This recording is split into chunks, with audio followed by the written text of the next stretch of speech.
Hello, everyone. Um, I'm Sam Red, and this is Red Carpet Talk. Today, I'm lucky to be joined by James. James, say hi to everyone. Hello. What's up, everybody? Everybody in the comments, make sure to leave a comment to let us know if you can hear us. Um, so, inspired by the live action version of Moana, which I did not bother to see, if I'm being honest, um, I thought it would be interesting to answer the question of what are the best and worst eras of Disney as a company. And I thought James would be a fun person to have because I'm very over analytical and James is way more chill than me. So, We balance each other. We balance each other out. okay. So I think we're good with the sound. Okay. Anything you want to say real quick before we start? Thank you for having me. I'm honored. Okay. So basically, there's 11 eras. Technically, people say there's less, but I think you can make an argument for there's 11 true Disney eras, and you'll understand what I mean as we go along. So James and I are gonna cover it. I guess you guys, it will be better if I just show you a visual to start with. So this is the first era, the silent era. Basically, for each era, we're going to cover the time period, which is, I mean, you can read it at the top, but just in case, I'll cover the time period and describe like the general stuff you need to know about that era and the key films that came out during that time period. And then James and I, at the end of each era, are going to rank and give a number out of 10. And if you guys in the comments want to as well, you can leave a comment letting us know what you rank it out of 10 as well. So, starting with the silent era, this is like the origins of Disney as a company. And Disney started off in Kansas City, technically Missouri, while Disney moved to Hollywood, and his brother did as well. And they had a contract with this place called Winkler Pictures, and basically making films for Winkler Pictures. Both of the brothers formed the studio in 1923 called Disney Brothers Cartoon Studios, which was later renamed as the iconic Disney pictures that we know now. During this time, Walt Disney notably lost the rights to Oswald, the Lucky Duck, who's the character in the image, not Mickey Mouse quite yet. Mickey Mouse comes later. And for Winkler Pictures, Walt Disney made Alice comedies, which I honestly may have seen, but I can't remember. So I think because of that, it's going to be a lower ranking for me. What about you? Like, I'm guessing you probably haven't seen anything from this era, maybe besides Oswald. Yeah, I'm with you. I this was before my time, so I would give this a lower ranking for this one as well. Even though it's the original and kind of like started it, they it was a great foundation, but they definitely improved later on. So Exactly. That I feel the same. So, do you want me to give my ranking first, or do you want to?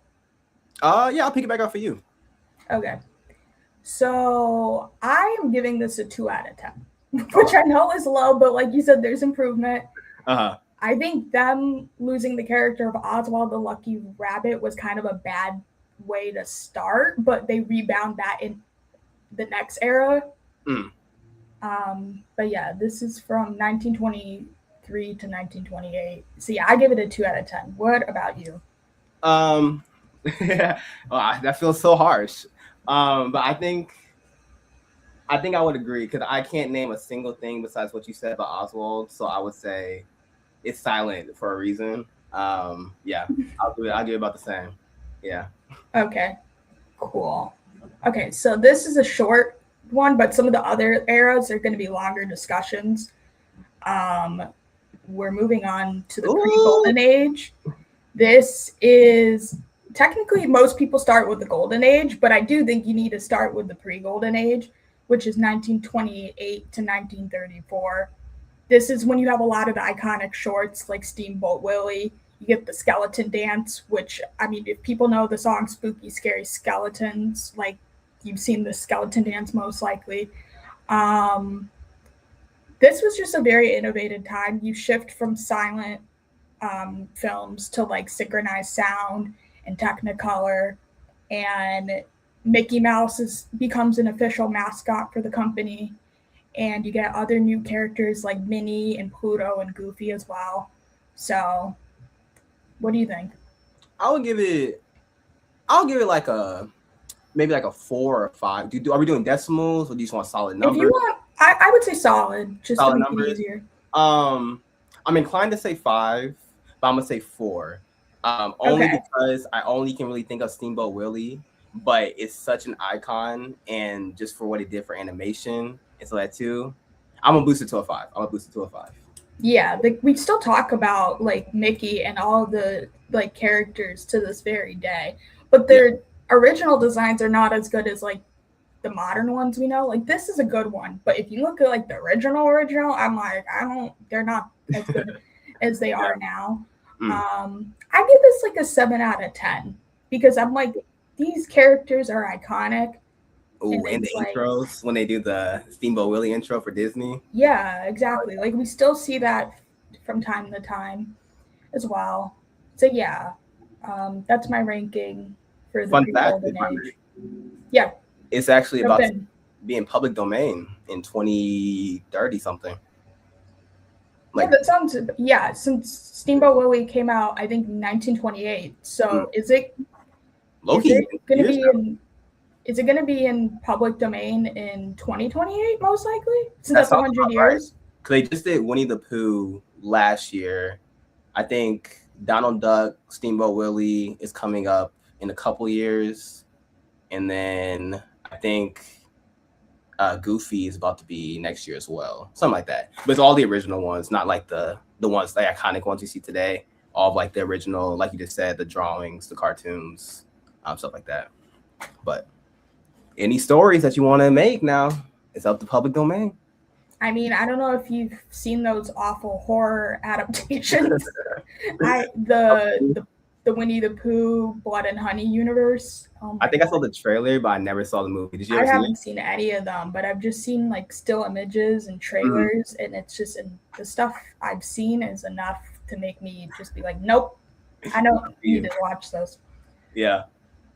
Yeah. So let's move on to the good stuff that people are gonna start wanting to talk about. Ready? Let's do it. So we got the Golden Age from 1934 to 1942. So the reason I marked it as 34 instead of 37 is because I think they officially announced Snow White as a project in 34, but the movie doesn't come out till 37. So you got, Snow White is the first feature-length animated film ever. Then in the 40s, you get Pinocchio, Fantasia, Dumbo, Bambi. Oh. And what were you going to say? Oh, no, I'm just thinking about all the movies you're listing. I was like, wow, that's actually kind of stacked list. Well, yeah, that's why they call it the Golden Era, since it kind of established Disney as a leader in animated filmmaking. And this is like when audiences are introduced to iconic archetypes such as like Disney princesses, non-human characters, comedic sidekicks, villains, and then Donald Duck and Daisy Duck are also introduced during this time in 1934, I think, for Donald Duck. And then I think Daisy's in the 40s, if I recall. You see the start of like child-friendly fairy tale and literary adaptations, but there is a bit of a dark flair to it as well. I know you are interested in like putting a twist on like common stories that we all know, and you're a fan of those kinds of stories. But yeah, in the 40s, World War II obviously happens, and that impacts the box office for Disney a bit. And there's also a strike that happens, and 300 of 800 of Disney's animators go on strike for 5 weeks. Really? Which doesn't get talked about as much. But yeah. So given all of that, what are your pressing thoughts? When I started listing those movies, you were like, "Ooh," you're like, yeah. I was thinking like Robin Hood with the Fox. That was "Well, Robin Hood's later." But oh, yeah. it's later. Oh, never mind. It's a one now. Now I'm playing. I'm thinking like the technical because for the golden age, these movies are so iconic. Um, do I see myself going back on my day-to-day watchings? No. But when I watch them and just like the rotoscoping and like you just said, first feature film animation, I'll have to give it like a 7 or an 8, honestly. Like Okay. I gotta leave some room, that 9-10 spot, but it's up there because just from like the technical aspects, what it did for opening the window for other people and like the other studios to like kind of make stuff and stories. Golden age for a reason, I would say. So 7 or 8. Mm. Uh, What were some other movies that were in the golden age again? you have Snow White, Pinocchio, Fantasia, Dumbo, and Bambi. They have Fantasia and Gold. Oh, hold on. Okay, it's an 8 now. It's an 8 now. Okay. 100%. How about yourself? I think, like you said, I think people consider like certain elements dated to some of these movies, but I personally don't think you can overlook how innovative like these movies were, especially like Snow White. It's beautiful, like art wise, like it's just gorgeous to look at. And so people are gonna say maybe this is too high, but I give it like a 10 out of 10. Ooh, first 10. Okay. We're gonna in post. We're gonna have like a little like confetti effect or something. But okay, 10 out of 10. What would you say is your favorite movie out of the golden age? For sure, Snow White. For sure. Because of how gorgeous looking it is. Like even though it's the 30s, it looks like art, and like some of these later movies that's the case as well, and you'll look at the still image and be like, wow, these are gorgeous, but yeah. like really I think Snow White set the standard high, like early.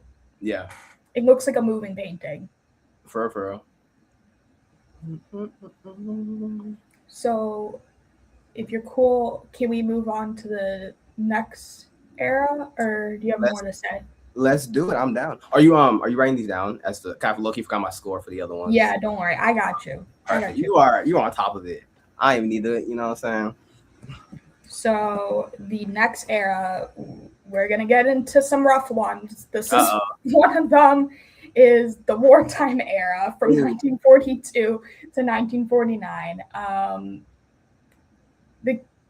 So basically, you start to see movies, instead of doing like a continuous narrative in one movie, you start to see multiple short stories in one movie throughout this era. So sometimes people refer to this era as like the package film era because of that. And a lot of these movies I haven't seen, and if you haven't either, no worries. Okay. You got like Saludos Amigos, Victory Through Air Power, Three Caballeros, Make Mine Music, Song of the South, and then Fun and Fancy Free, Melanie Time, and Adventures of Ichabod and Mr. Toad. So yeah, I don't know about this era. Yeah, I know. It's like, since it happens around like the same time that the U.S. enters World War II, so because of that, you start like seeing lower budget movies with like fewer animators, since a lot of the animators were drafted. And the studio was so badly in need of profits that basically they just were like, we'll do anything to support the effort and make shorts, commercials, and flyers for you. And yeah, I mean, people often criticize this era for just lacking consistency and tone, and then also for just, for making just stuff that's supporting the effort. But straight propaganda. Exactly. Yeah. Yeah. But I think I've at least seen one of the shorts from this era. There was like one with Donald Duck. I don't know what the name of it was, but I've seen that. And then I've seen, I think, the Jack and the Beanstalk short, Mm. which I think is in Fun and Fancy Free. I could be wrong. I have no clue which one it's from. I think it's from that one. Um, Besides that, I'm like, I haven't seen a lot of this stuff. I'm right there with you. What are your immediate thoughts after hearing some of that?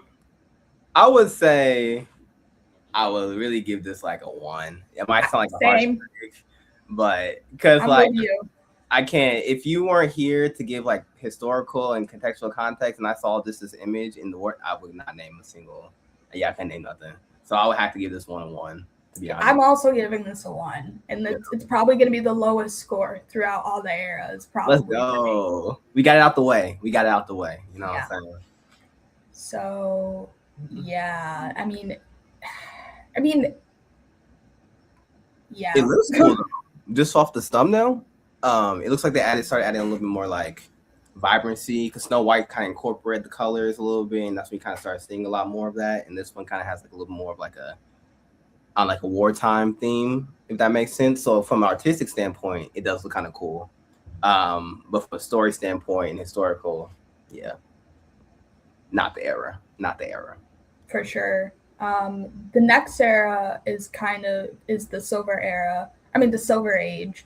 Oh, Some people call this the Restoration Age. I also love Cinderella, and that's Walt Disney's favorite movie. Really? From what I've heard. Yes. I did not know that. That's cool.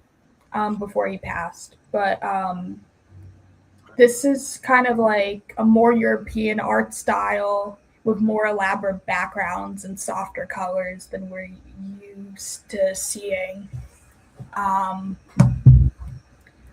but basically, you start to see the return of continuous narrative rather than multiple short stories like you saw in the previous era. Besides Cinderella, I mean, from 1950 to 1967, you got a lot of movies. You got Alice in Wonderland. I mean, we could stop one by one. If you have like thoughts on Cinderella and Alice in Wonderland already, like you want to say.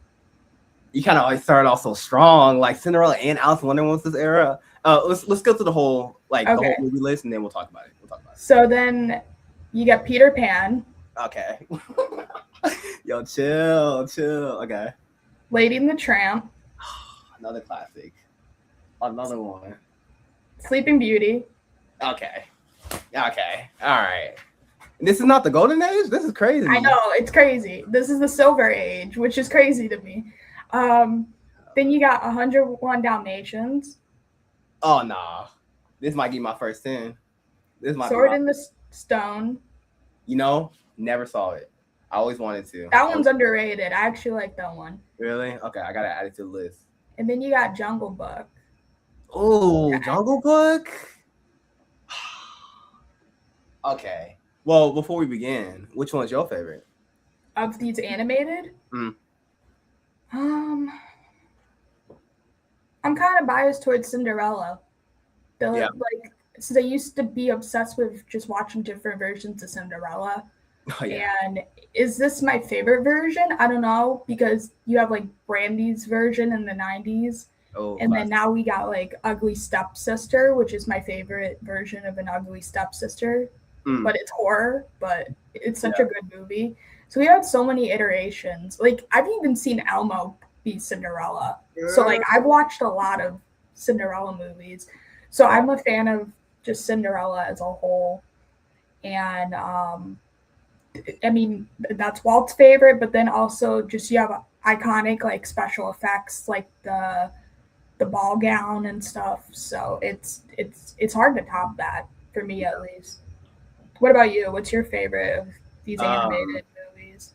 Before I get into that one, I feel like Cinderella's like the most like I can't think of the word adapted of like those Disney movies. I want to say, like you just said, it's like the Brandy one. There's like 5 live action ones. I feel like of all the Disney live actions, Cinderella gets the most love, and that makes sense now.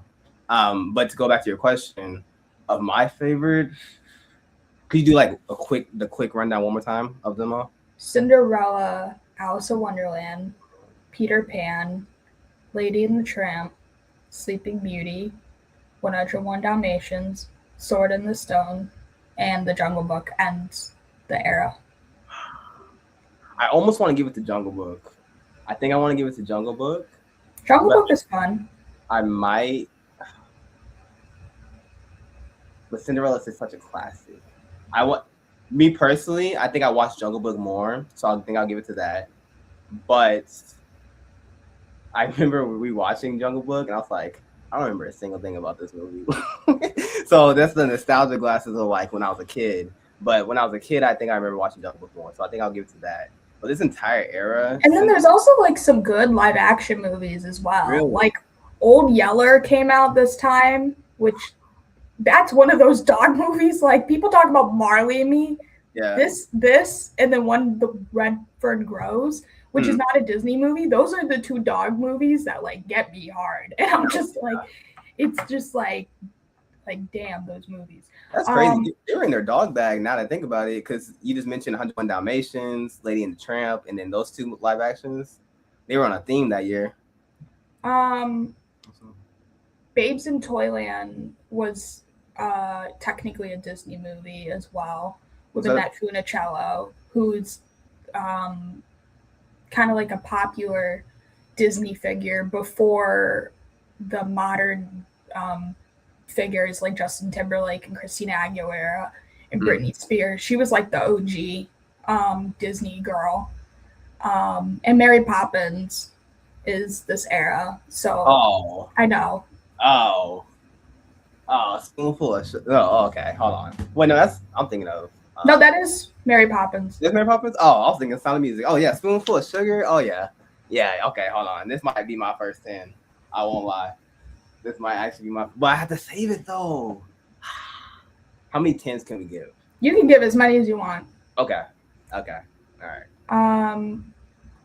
I mean, it's hard to not root for this era because, like, even like Cinderella as a character, you get like a lot of like underdog protagonists who you can't help but like root for. Yeah. Which is, I think, why these movies work so much as they do. The only like big bummer about this era is the fact that like Walt Disney does pass away near the end of it, which is like why in 1966, which is why it ends in 67, because that's when The Jungle Book came out, which is like the last movie that he was directly involved was. Wow. I didn't know this till I was like doing prep for this, but I didn't realize he died across the street from the studio in the hospital, which was interesting. Or did he? He's frozen. Nah, never that. Now we're gonna see somebody just knock on our door. A red dot pop up. I mean, you also they start doing TV in this era. They start doing. This is when Disneyland opens. Really? There's just so much that happens, and then, but yeah, after when Walt dies, his brother that he founded the company with then takes over. His brother wants to retire, but then he also wants to keep Walt's legacy alive. So he becomes the first official CEO of Disney, which is a loaded term now because I don't know if you keep up with all the CEO stuff that happens in recent times with Disney, but there's a lot of insanity with that in the newer eras and the more recent eras. But technically, Walt is not the first official CEO. His brother is. Wow. But yeah. For me, I think you said it already. You're giving this a 10 out of 10, and so am I. Yeah. It well deserved. Honestly, well deserved. Like you just said. And then going back to Cinderella too, I guess the dwarves and Snow White are kind of side characters, but you really got to see it in like those stories with like the mouse. I love Jack and Gus. Mm-hmm. They're awesome side characters. And then they get the most credit, but Bruno is the dog in Cinderella, and then I love the Ugly Stepsisters. There's like one sequence that I think about way too much, where the girls are singing like, I think it's called Sweet Nightingale, and then one of them hits the other with like a flute in the chin. It's just like a dumb comedic, like physical gag moment, but it's just like, it's really funny. Like it's a really funny movie with all the side characters. Yeah. But then also Lady Tremaine is a very good villain. Like it's the stepmother, like the evil stepmother. Like that's an iconic archetype. But yeah. Yeah. What were you gonna say? Oh, I was gonna say, speaking of villains as well, well, it's kind of fast forwarding to like now, but back in the day, 101 Dalmatians, the iconic Cruella de Vil. Yeah, that's what I'm saying. You got some iconic villains from this era. Queen of Hearts. Queen of Hearts. Yeah. Captain Hook. Oh yeah. Oh yeah. From this era. Maleficent was introduced in this era. Oh yeah, solid. You know what? Even 11. Why not? Even Shere Khan from Jungle Book. There's some good villains from this era. So You said it was called the Restruction era? I mean, Silver Age / Restoration Age, because they had to rebuild after the wartime because that was such a bad era. They're like, we need to deliver, and they did. And like, if Cinderella was the first, and they're like, we have to make this successful and come with a really good movie, and they did. Yeah. So yeah. Any other thoughts on this era? Just that I might have to go rewatch Cinderella now. I'm not gonna lie. I might have gone to Disney binge again. I haven't rewatched Cinderella in quite a bit either. But just this image alone, I'm like, it's gorgeous. Since on Disney Plus, that's how most people are probably watching, unless they have like physical media. Like the 4K restorations of a lot of these movies are like gorgeous. So I didn't know they did that. Okay. It's good to know. So let's move on to the next era. So this is the Silver Age, and then which ends in 1967. And then next we got the Bronze Age, which is 1970 to 1977. So you mentioned Robin Hood earlier, but the era technically starts with Aristocats. Okay. And then you also have the Many Adventures of Winnie the Pooh and the Rescuers. Live action, you technically have like the OG Freaky Friday with that's a good one. I think Jodie Foster is in that. So that sounds great. Yeah. What were you gonna say? Oh no, I was just gonna say this is cool. I like this era. It's kind of hard to follow after we just had the Silver era. Exactly. I'll hold off on my rating until we get to that point, but it's a cool era. I like it. Robin Hood is a classic. I like Robin Hood.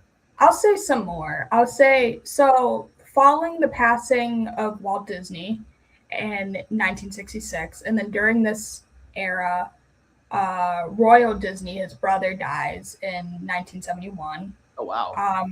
The staff significantly declines in number of employees. So this is because of all of that. It's a transitional period where the company like really struggled to like find its footing because they didn't really have the guidance of the brothers anymore, and they're kind of trying to pass the torch to like a new generation of creatives. But a big thing that marks this decade is the fact that Disney departs from traditional animation, and they start normalizing the use of serigraphy, which is, I think, how you pronounce it. Okay. For those not familiar with it, you may have just heard it, like seen it, but just not heard the term. Basically, serigraphy eliminated the hand inking stage, and basically, instead of people having to like draw from scratch, you could photocopy drawings and print them onto cells. So a great example of this is Little John in the image looks a lot like Baloo, because they basically photocopied Baloo's movements and like the way he's drawn, and then they changed it a bit slightly, or like Maid Marian from Robin Hood as well copied the movements of Snow White. Oh, I'm learning so much, honestly. Like, this is actually really cool. Thank you for putting me on. This is actually really cool.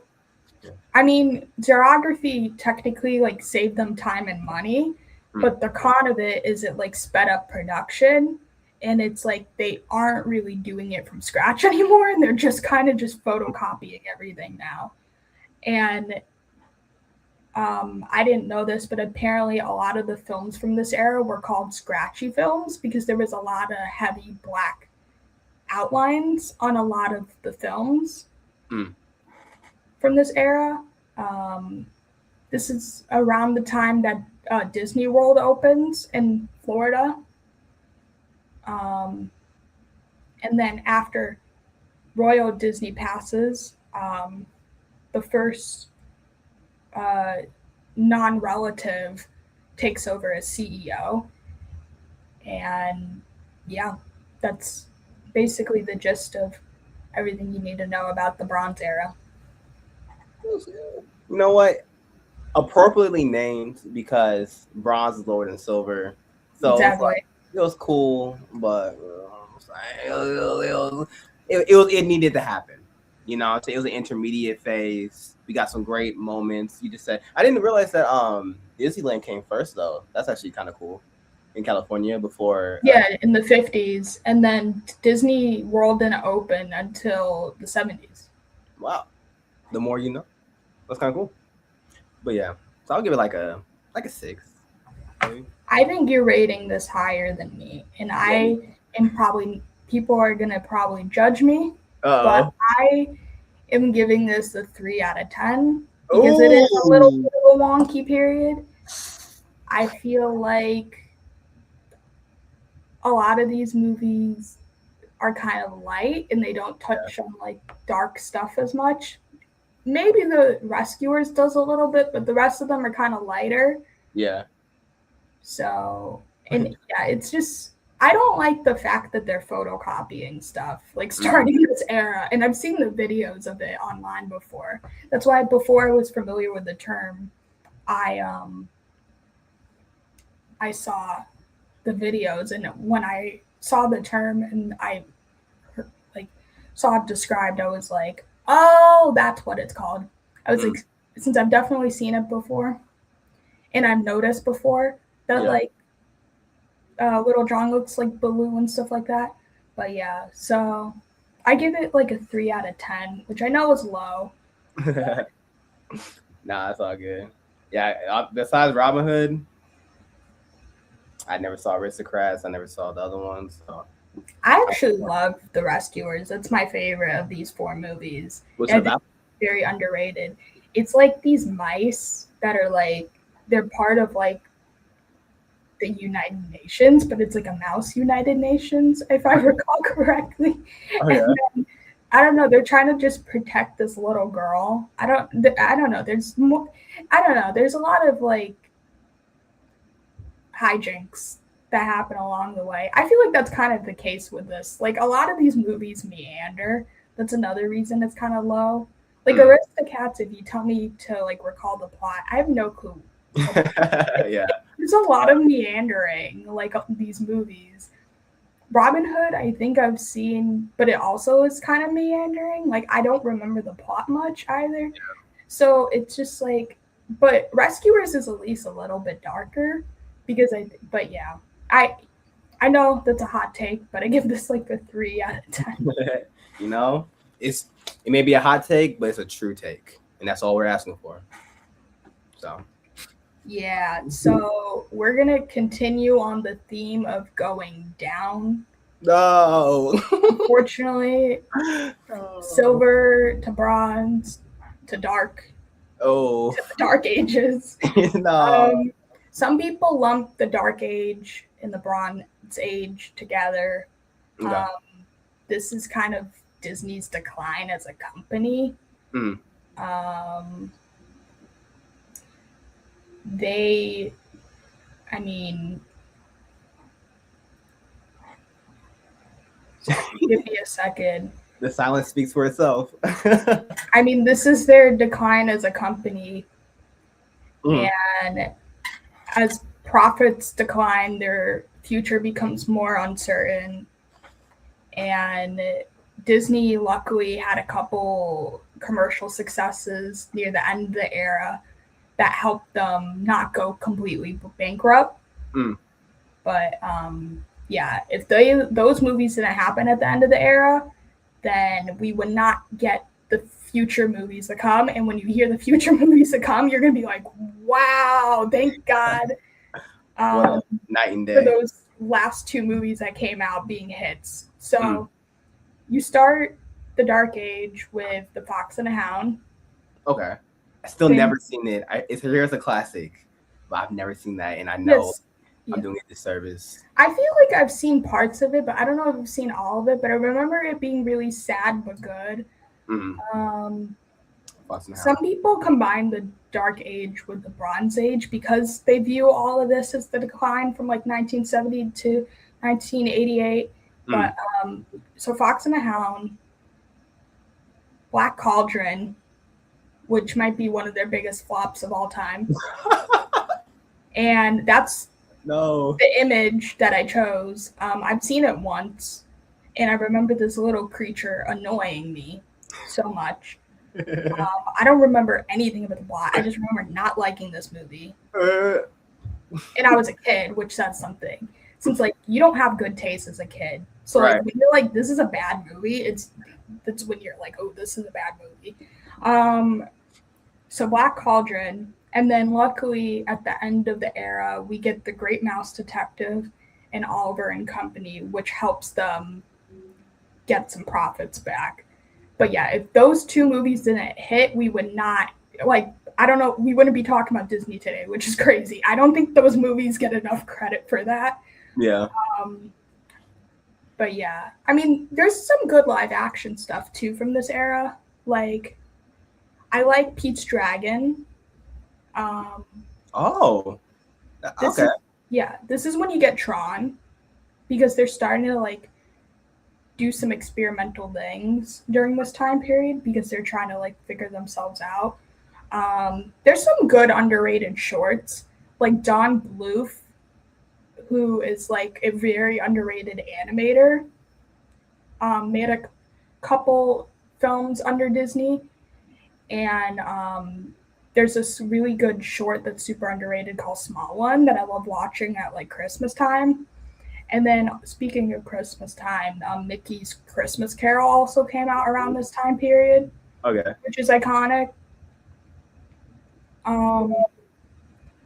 But yeah, there's a lot of mess going on. The fact that they let go of Don Bluth, like they don't fire him, but like he's like, this is an awful company to work for. I'm gonna leave and start my own production company. And then after that, he makes like All Dogs Go to Heaven and like Land Before Time and like all these like iconic movies that you're just like, why would you let him go? Like that was him.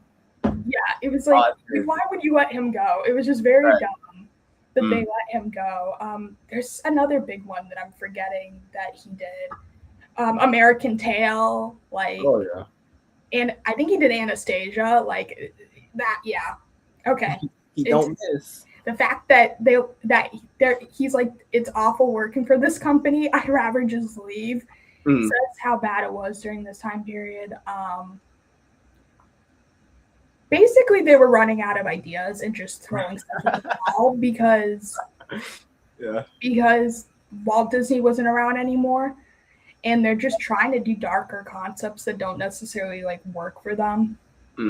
But some of these movies that I mentioned are like considered cult classics now. But at the time, a lot of people are like, no, these don't have any imagination at all. And yeah. So, I mean, there is some good stuff that comes from this. In regards to like notable like exhibition and distribution stuff, this is like when the first set of VHS sales start to happen. This is when Disney creates Touchstone Pictures, which was a brand for them to produce like more mature content for teenagers and adults. And the first Disney store opened in this time period. I have a lot of toys from the Disney store. I don't know about you, but I loved the Disney store when I was a kid. So that's a big win for this era. You have Walt's son-in-law, Ron Miller, who becomes CEO, but then Roy E. Disney, who's the son of Roy O. Disney, does not like Ron Miller. And after a year, he starts this campaign called Save Disney, which forces him out of the company. So and then he gets replaced with former Paramount Pictures president Michael Eisner, who is a big deal for this next era that I'm about to mention. But yeah, so there's a lot going on here. It's a messy time period, but there is some good stuff that happens. Yeah, I know there's a lot to unpack there. Where do you want to start? Yeah, I feel like my head is saying like a 3, because besides Fox and the Hounds, this might be a little my harshest critic yet, but I'm getting like a 3 for me. Yeah, a lot of the animated films from this era are movies that people don't like as much, really, is the thing. I don't hate some of these movies, is the thing, but I know other people do, and there's a reason. I mean, they weren't successful because these movies weren't resonating with audiences. Yeah. And that's why most people don't bother watching them nowadays. But yeah, I don't hate it as much as most people. So I give it like a 7 out of 10 personally. Oh, wow. Okay. Because again, there's stuff like, there's hidden gems. Like there's hidden gems amongst all the mess, I think. Yeah. Because they're trying new things. Unlike the Bronze Era. Like the Bronze Era, they're just kind of playing it safe. But I'm like, with this era, they're at least taking risk. And I prefer that. So I know that's a hot take that I like this more than the Bronze Era, but right. But it's a true take. That's good. Yeah. And the Disney store. See, that's really what boosted that score up. You're not slick. Nah, I'm playing. That did boost the score up a little bit. But what were you gonna say? Oh, my fault. I didn't mean to. Oh, where's the Disney store located? They had like multiple locations. Okay. Like you could just go to your local mall and they would have a Disney store. Like the way they have Lego stores. It was like, yeah. Just goes like a mall. Shout out Disney. I feel like for the previous decades, we've kind of done like, what's your favorite movie? Oh yeah, we did. You said Fox and the Hound, was that? Probably Fox and the Hound. I remember, like, let me correct myself. I'm with you, or I'm like you, where it's like I've seen it in clips, and I definitely think like during school or something they put it on. But if you ask me, tell me the plot of it, I could not tell you. So, but I remember it being a classic. That's all I remember, and being sad too, up there with like Bambi and stuff. So yeah, that's what I'm saying. I feel like I need to watch that movie, like the entirety of it, since the stuff I saw of it I really liked. I'm kind of with you. If you include like the live action stuff and the shorts, though, I feel like, my opinion, that's where it becomes a bit harder to choose a favorite, because I might choose like one of the Christmas ones, honestly, because like Small One or Mickey's Christmas Carol. Yeah. But anything else to say or no? What was the name of the thumbnail movie again? Black Cauldron. I gotta watch the worst rated Disney movie. Like, you can't just not watch it now, especially with your riveting review. Oh yeah, I kept hearing about it for years, and people were like, "This is a bad movie," and this is like part of like the dark age of Disney. So I was like, I have to check it out for myself to see if it's really as like bad as people were saying. Like, I'm with you. There's certain movies like that where you have to check it out at least once. I'm just gonna block the character out though. If But you ever that's why a lot of people are like, when it comes to live action remakes, they're like, instead of just like remaking stuff that's already good, that are considered like iconic movies or classics, why don't you like improve on something that was not as good as it could have been? ooh, Like Black Cauldron. Like I hear that complaint a lot. yeah, that's actually a really good idea, honestly. And then you can't be worse than the original content anyway, so it's only up, you know. Unless unless I mean, never mind, because some people can mess it up. Never mind. Let me not jinx them, because anybody can mess up anything. But that's a great point to just like, and on top of that too, whenever it's a live action, people always compare it to the original. But when you have to do like a one that's already bad, you have room to like explore more without the fans being so critical, trying to stay close to the source material. That's kind of like the main critique, like the Avatar movie, not Avatar movie, Avatar show right now. How they're trying to like do all these like different stuff, and they're like to stick to the source material. But for bad movies, you have more liberty to do that. So I think that's a great idea, honestly. Um, Someone in the chat said remake The Black Hole. I think that came out during the Dark Age as well.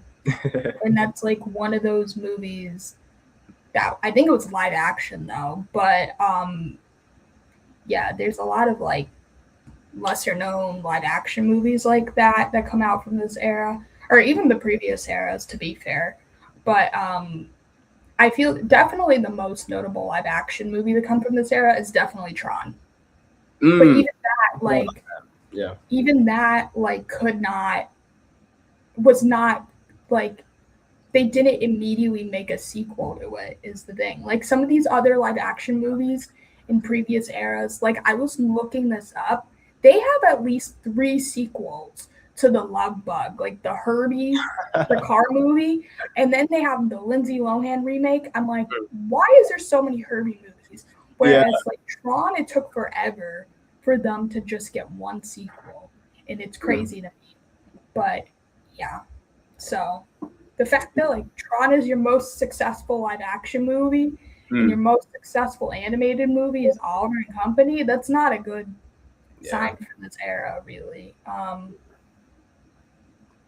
But yeah, we can move to some more positive times. That I mean, you're gonna be on a high when you move on to the next era. I'm excited. I think 10, move on, 10, 11 even. Nah, I'll play. This is a great era. Oh yeah, they definitely came back with this one. Yeah, you got the iconic Disney Renaissance from 1989 to 1999. It starts with The Little Mermaid.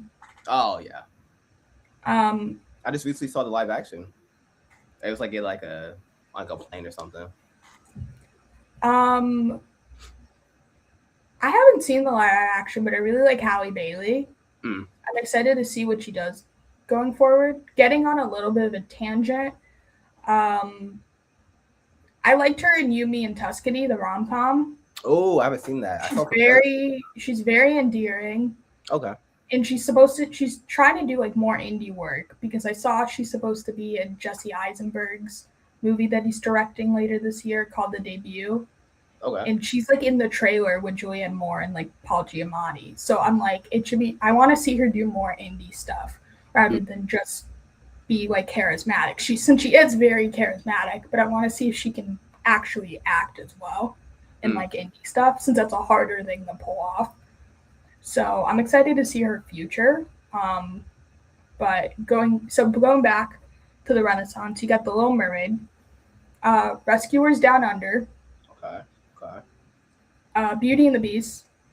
Ooh, and going back to their painting too. Wasn't that they probably did it in Snow White too, but I know for sure they definitely did it in Beauty and the Beast, where they did like all like the forests and like the castles were all just like matte paintings, right, or something like that. So what it was is they would do for the intro sequence to Beauty and the Beast. It's what's it called? The glass that you see in like what's it called? The glass that you see in like churches. Like I think it's like the stained glass. Stained glass, yes. since I've seen it in person, since the Met had an exhibit where it was like the art in like that like inspired like Disney movies, and I saw like the stained glass that they used for Beauty and the Beast and like the actual like storybook that they used for like movies like Sleeping Beauty and Snow White and stuff at that exhibit. And one of my favorite moments ever is they had the sketches for Beauty and the Beast. My favorite scene from that movie is the transformation scene, and I love the score that plays during that scene. And they were playing the score while showing you the original sketches to that transformation scene, and I just lost it. Yeah, that's actually amazing. And you see me like transform. Oh yeah, that's so cool. Where was this again? This was at the Met. They had like an exhibit for a bit, but so you're right. They did technically like try something new with Beauty and the Beast with the art, at least for the opening. Then you get Aladdin. Oh, probably one of my favorite movies. Lion King. Oh, which is in the image. It's crazy because they didn't think Lion King was going to be as successful as Pocahontas, which came out the following year, which is crazy to me. Pocahontas came out? Oh, my. Oh. Can we give 11s? Hunchback of Notre Dame.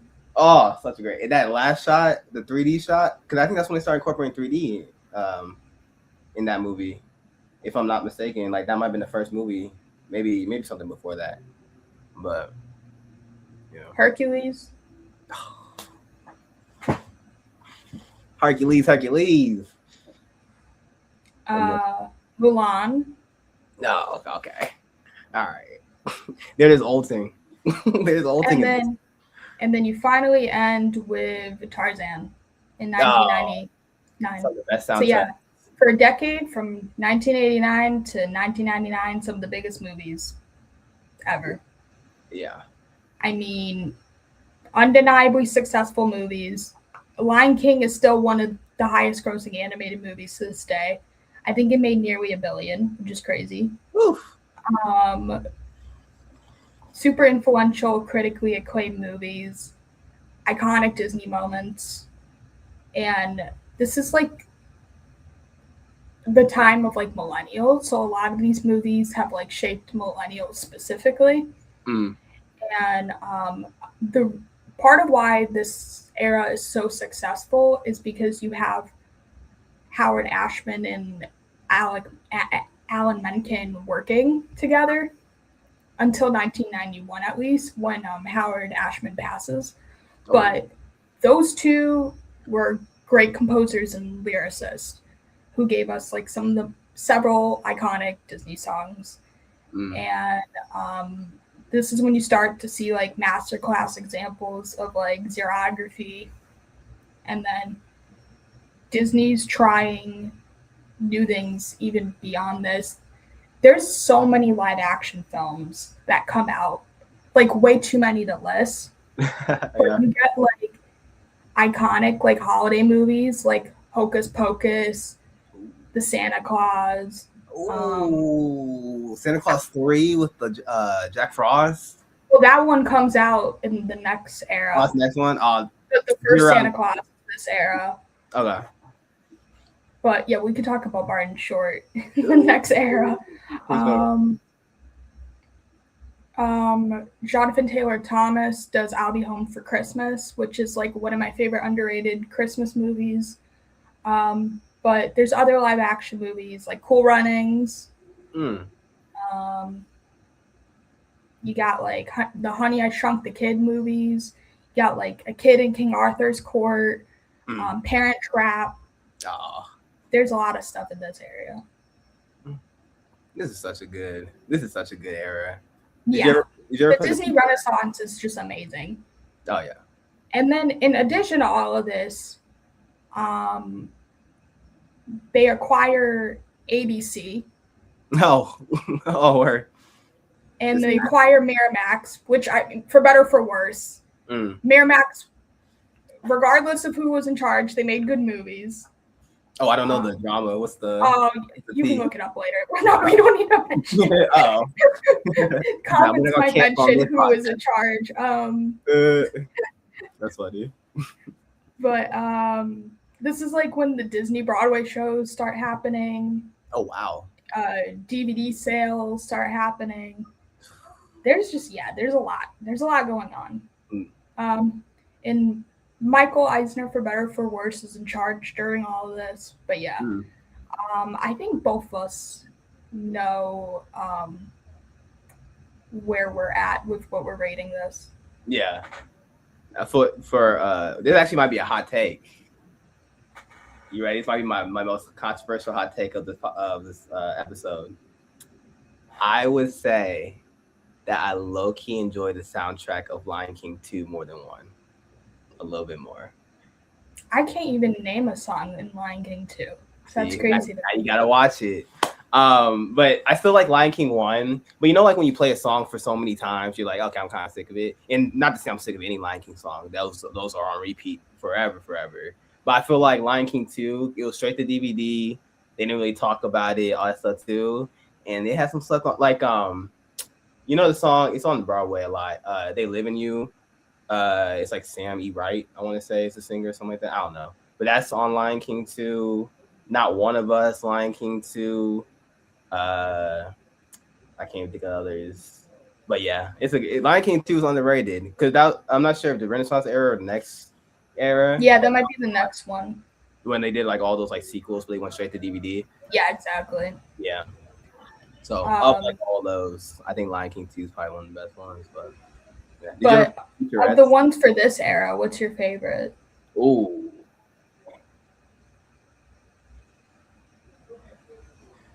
See. Okay, so Lion King's a classic. Aladdin, I watched more, but I think Mulan might have been my favorite when I was a kid. So it's between those three. It's really a coin toss of how I'm feeling that day. But those three. But if I had to pick one,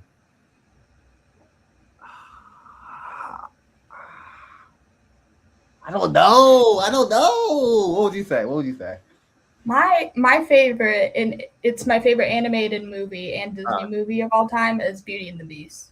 Okay. Yeah. What do you think of the live action? I haven't seen it, but that's the movie that managed to get them a Best Picture nom, which is crazy. It's crazy that, yes. Oh, wow. That was back then when they only had like 5 nominees, too. Now they have like 10 nominees. But yeah, back then, the fact that like Beauty and the Beast managed to get nominated, it's crazy. Yeah. And that's kind of like how they started. That was like, I think, their first Broadway adaptation as well. Like, you just, yeah. That movie, I told you, the main reason it's like my favorite movie is probably the transformation scene. Like, before I even knew about film scores, that was probably like the first film score where I'm like, this is like an effective piece of like music that's like moving me without being able to like fully articulate it yet. That's sticking with me. And it like you go through all of the emotions in that scene. So that, I mean, I also just think it's a good movie overall. And all of these movies are great. Like Lion King and Moana that you mentioned and Aladdin, they're all great. So it's just like it's a coin flip, like for which one you're choosing. Like some days I'm like Mulan's my favorite Disney princess. So it just depends. I know like some people consider like the Disney princesses dated, but like I still find them empowering, like Belle and like Pocahontas and Mulan and stuff. So what a great era. I know. It's just it's amazing. Yeah. So your score is 10 out of 10?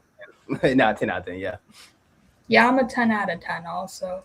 I might have to boost the Silver Age down to a 9. Not gonna lie. Ooh. We'll get back to that later. No, we can change that to a 9 for you. Okay. Yeah, I might do that at 9 for me. Okay. No worries. Silver Age, meaning Cinderella and etc., in case people are coming in late, which is also a really good era. I mean, you can rewind later and listen to the Silver Age. There's some good stuff from that era. Okay, so moving on to some wonky stuff again. We got the experimental era. Chicken Little. Oh, Chicken Little. The sky is falling. The sky. Oh, what a great movie. Sorry, my bad. No, you're fine. Say all you want. Classic right here. Okay, so you actually like Chicken Little. That's interesting. It was like, I think Chicken Little is like one of those, because I know people like did not like this, so like it was cheap, and so I think that was like one that is like that Shark Tales, all like those like third party kind of animated ones that weren't like the Lion King and stuff. We just had those on DVD, and I was just like having them on repeat. Chicken Little specifically. You know what? That's the thing with like this experimental era is it's like over the hedge, like there's a lot of animated movies that were not considered successes during this era, but when it comes to like the live action movies that I'll get into later, there's a lot of stuff that I watched on repeat, so that made it go high up point wise for me. Is the live action stuff. But getting into some of the thing with so the reason Chicken Little is the image for this era is because a lot of people view this era as like a low point for Disney, where they prioritized like technical innovation over like quality storytelling. It was like fully 3D, right? What? It was like fully 3D, right? Or like CGI animation. This is the first fully CGI animated movie. That's why I chose it, because they were doing stuff like that in this era. You started to see them try to do like more sci-fi movies, and you'll see what I mean when I name like some of the movies, like the animated movies. So this era starts with Fantasia, 2000. Oh. Then you got Dinosaur. Oh, people did not like Dinosaur. No. I kind of like Dinosaur. Well, I don't remember it at all, but I remember my folks were crying when they first saw it. But yeah, Dinosaur, okay. Emperor's New Groove. Wait, is this my second favorite era? No, that can't be right? No. What else is here? Atlantis, The Lost Empire. Oh, is this Treasure Planet era? Yep, that's one of the next ones I was going to mention. Lilo and Stitch. Oh, yeah. That's probably, yeah. And then Treasure Planet, as you said. And then you get Brother Bear. And Home on the Range. And then Chicken Little. And then Meet the Robinsons. And then we end with Bolt. Okay. Second hot take of the night. This might be my favorite era. I'm not going to lie. Not even because, like, I feel like those movies beats Lion Kings and Mulan. Maybe my second favorite era of those. Okay. But, like, Chicken Little, Treasure Planet, Meet the Robinsons. If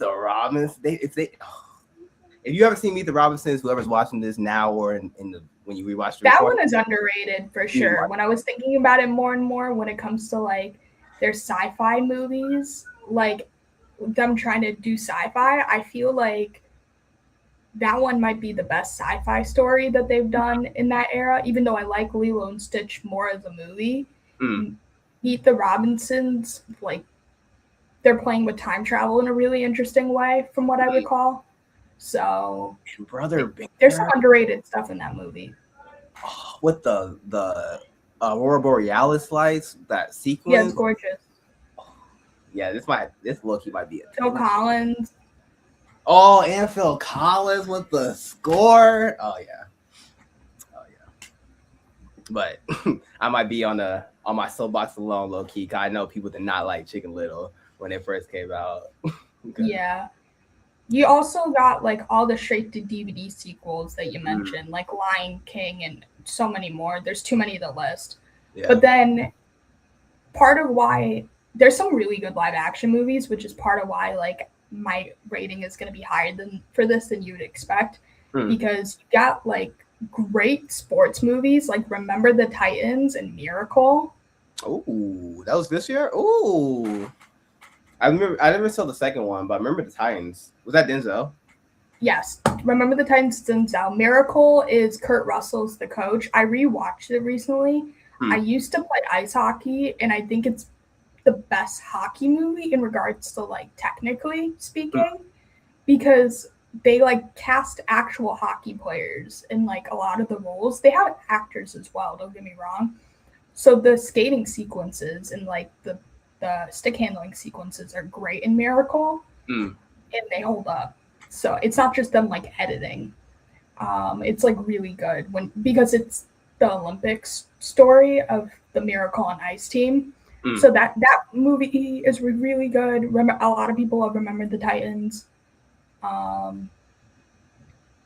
There's like too many movies to list, but there's stuff that I love that I know some other people probably don't care about as much. Like Lizzie McGuire came out in theaters. Oh, classic. Freaky Friday. I love. Princess Diaries came out during this time. Yeah, like The Pacifier, Ice Princess. With Vin Diesel, The Pacifier? Yep. Classic. Sky High. Sky High? Oh. And like you said, Santa Claus 2 and 3. National Treasure, Enchanted. Sorry, these are all just... I know. That's what I'm saying. Once you list those live action movies, it's like, oh. But then there's two things I'm about to say. Okay. Because the thing with Disney at this time is they were trying to compete with like DreamWorks, but also like major fantasy franchises like Harry Potter and Lord of the Rings. So this is the time period that Narnia and Pirates of the Caribbean first launch. Okay. Is this era better than the Renaissance era? Am I really about to say this right now? Because, no, I can't say that, right? I can't say that.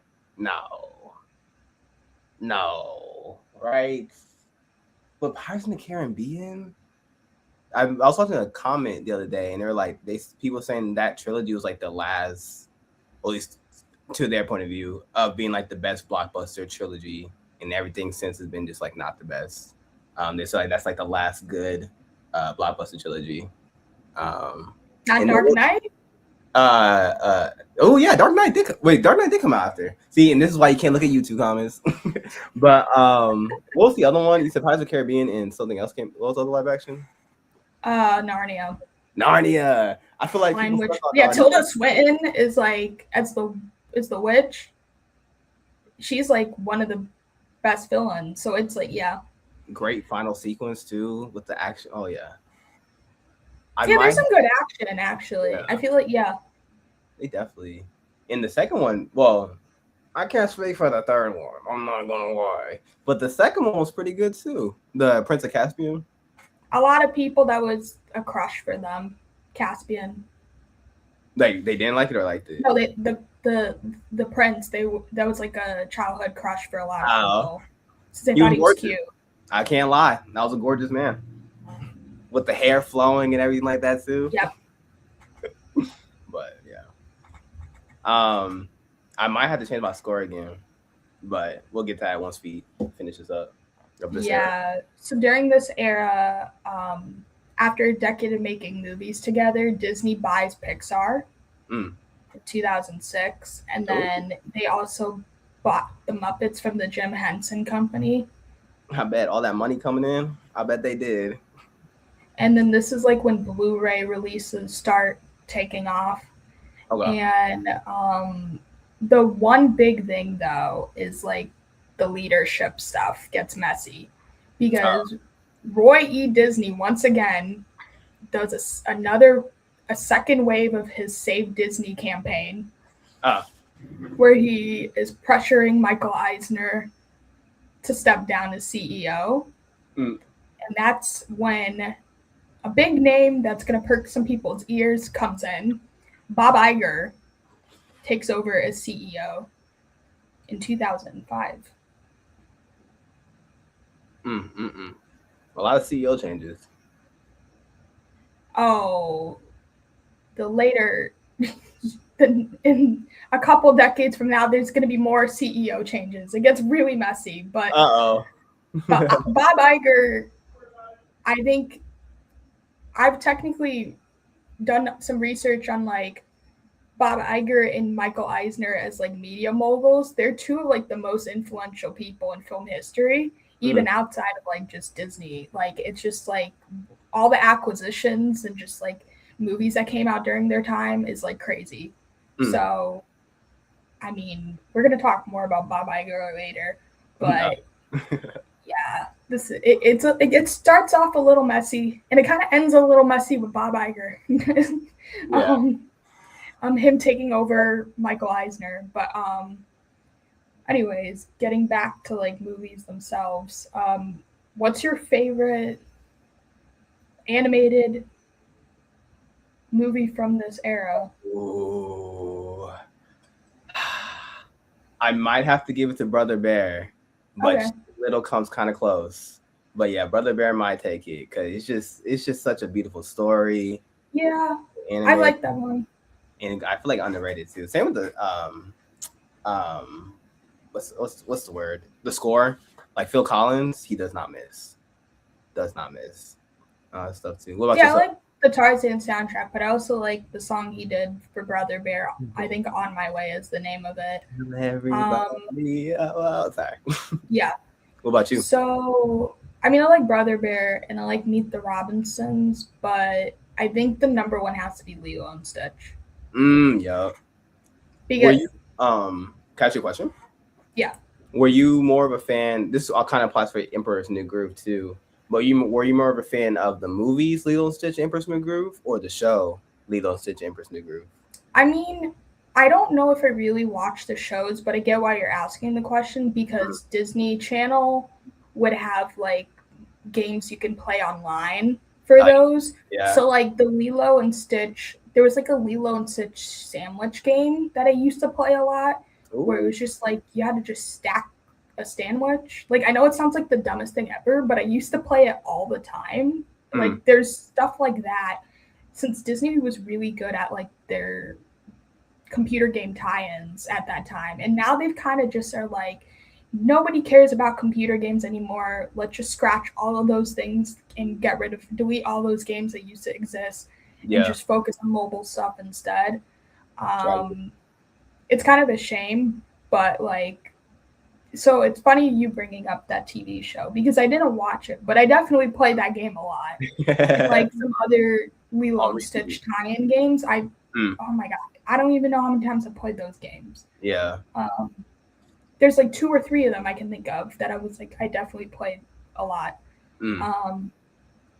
But Emperor's New Groove, I feel like there was a game for that one as well. I don't think I played that one as much, but I think I may have watched the show a bit more.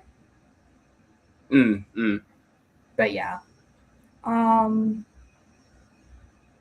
that was a good question. Did you watch the shows? I think for Emperor's New Groove, I didn't even realize it, but I actually had never seen the movie until like 4 years ago, and this all of my Emperor's New Groove knowledge was from the show back when it like used to play on the backgrounds. Lilo and Stitch, I think I was more a fan of the movie. I think I kind of watched it, but I know it gets like really intricate. Like, isn't there like a yellow monster? Isn't there like I think it's like a pink one too, or something? Like, there's like That's a whole like more in the sequels than in the game. I mean, not game, in the TV show than the original. Like really into it, right, and stuff. They like introduce different aliens besides Stitch, but it just starts with Stitch. It's a very like wholesome story. That first one. Moana means family. And all that stuff too. I have a question too. It kind of is in the comments as well. I think not Cameron Winston said it. Wait, let's pull a comment up. Which comment? For live action, I was going to ask. They mentioned this one. To everything is live action. Yeah, it kind of relates to that. Where it's like, oh, you can pull up on the screen. I'm nerding out. My bad. Treasure Planet and Atlantis, I've heard, are some of the most requested live actions ever. What are your thoughts about that? Well, that goes back to like the Black Cauldron of like certain movies that like some people felt like could be like improved upon kind of thing. I think that's part of why, because some people view like the experimental era, like some people call it the second dark age. So it makes sense. Or like the post-Renaissance era. Yeah. Wow. It's like my childhood. That's crazy. Wow. Goes to show. You never know who likes something. You never know who doesn't like something until it's out.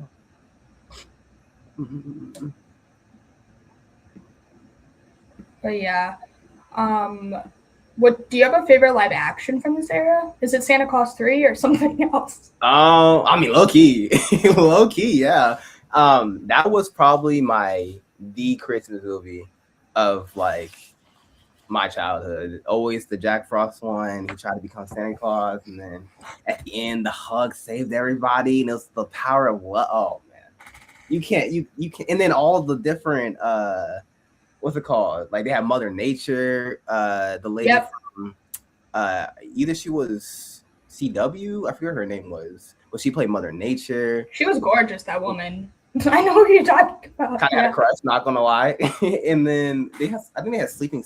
I might be thinking of Rise of the Guardians actually. No. They had. I know who you're talking about. The Sandman. They did have this live action Sandman in that too. Yeah, since I think he kept going to sleep or something like that. Yeah, she had to keep waking him up. Yeah.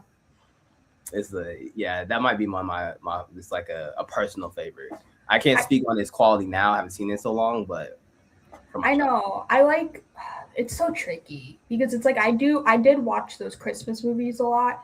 But if you're talking like the Lizzie McGuire movie, oh my god, I used to like that was like one of my like I own that on CD, like that soundtrack. So it's like I love, and I'm pretty sure I saw it in theaters. So it's like there's stuff like that where it's like I love.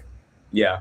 But it's like I think objectively speaking, I have to choose like what I think is like the best movie. And the two movies that I think kind of stand out to me is like Miracle, which I mentioned earlier, because that's one of the best sports movies, period. But then I think I would have to say Freaky Friday overall. I think that movie is like a perfectly crafted family film. And it's super fun. It's such a fun movie. Yeah. Like it holds up. I love rewatching it. Yeah. The soundtrack is awesome for Freaky Friday. Shout out Lizzie McGuire too. She's making a comeback. She's dropped the album. People love Hillary Duff. Yeah. She's really Hillary Duff. I call her Lizzie McGuire. She can't escape it. Hannah Montana and Miley Cyrus. But yeah, shout out Hillary Duff. And then on top of that too, Freaky Friday, and I'm not sure if this is Disney, but I think it was Mean Girls. I saw it like 5 years ago. And I always heard about it, but rewatching it, they always hold up like as a kid, as an adult, for everybody. Like even though that's not Disney, I mean, this is like the era that Lindsay Lohan and Hillary Duff were like dominant in like huge child stars, because Lindsay Lohan did Herbie during this era with Disney. She did Confessions of a Teenage Drama Queen with Disney. She did Freaky Friday with Disney. And then if you're talking like Disney Channel original movies, she did Get a Clue with Brenda Song. Like this was like, and then even in the Renaissance, you also have Lohan doing Parent Trap. Like this was like definitely when Lindsay Lohan and like was dominant for sure, and was in the tabloids a lot. Like she was a huge star during this time. Definitely peak Lohan for sure. I'm glad she's kind of like doing stuff again a little bit. Yeah. And she's just, you can tell she's having more fun again, which is I like to see for her, since I don't root for people's downfall is the thing. Yeah. And I'm glad Hillary Duff is also coming back. She was like, I definitely saw her in concert during this time period, meaning during the experimental era for sure. I definitely saw her in concert during that time. But yeah, it's just for me, when you consider those live action movies, it's hard for me to give it a low score. So for me, it's a 10 out of 10. What about you? I agree. I would have to say, so when I was saying earlier about my score, I was going to say I might have to boost. If I had to keep Renaissance a 10 and only have that as a 10, I would make this a 9, and then Silver Age will go down to an 8. But you know what? I'm going to keep them both 10. Why not? Okay. Yeah, Experimental Renaissance both 10. And we'll keep you can do 2 10s if you want. Let's do that. Yeah. So we got 2 more eras, and then we're almost done. Okay. So we're starting to get to this That's current getting one right good. now. So the next era is the revival era. Oh, Frozen. Frozen was a game changer for me. Like the way we consider some of these Renaissance movies game changers. When I saw Frozen in theaters, I know people got annoyed with Let It Go, but that was a game-changing movie that to me reflected what this era was about. Yeah. Because the thing with this era is it's about more like modern storytelling sensibilities. Yeah. It's less about like the quest for a romantic love, and it's more about people like discovering themselves and learning to be more confident, which I think are great messages. Yeah. So some people call this the Neo-Renaissance or the Second Renaissance as well. This is like the era starts with Princess and the Frog. Oh, okay. You get Tangled. Okay. Winnie the Pooh. Oh, what? Oh. But the newer one, the 2011 version. Was it live action? No, it's not live action. Oh. The live action is Christopher Robin, I think is the name of it. Was that with the Obi-Wan actor? Yeah, that's Christopher Robin. The Obi-Wan, Ewan McGregor, yes. Tangled. Oh wait, I said Tangled already. Wreck-It Ralph. Okay. And then Frozen's the big movie in 2013. And then after that, you get Big Hero 6. And then you end with Zootopia and Moana. What an era. Wow. Okay. Wow. And then live action wise, this is when all the nature docs start coming out.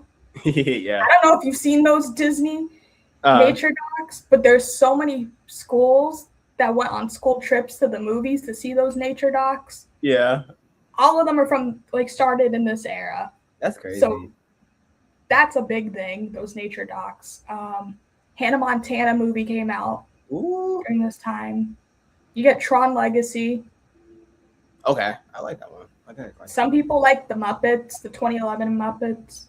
And then this is when the live action remakes like Cinderella and Jungle Book start.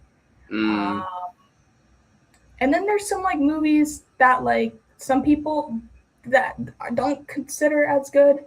Oh wait, I forgot Maleficent when talking about the live action remakes. You got Maleficent. I enjoyed Maleficent. It was good. I enjoyed it. Yeah. But yeah, regarding the ones people don't like as much, Sorcerer's Apprentice, I disagree. I love Sorcerer's Apprentice. I love Nick Cage in general, so I love that movie. Oh yeah, yeah. But some of these other ones, Into the Woods, and Tomorrowland. Oh, that's a. I never saw it, but I know people did not like that one. No, I saw it in theaters, and I just remember being like, "What? Really? What made it bad?" If you I don't remember. I just remember just being like, "This is a bad movie." Like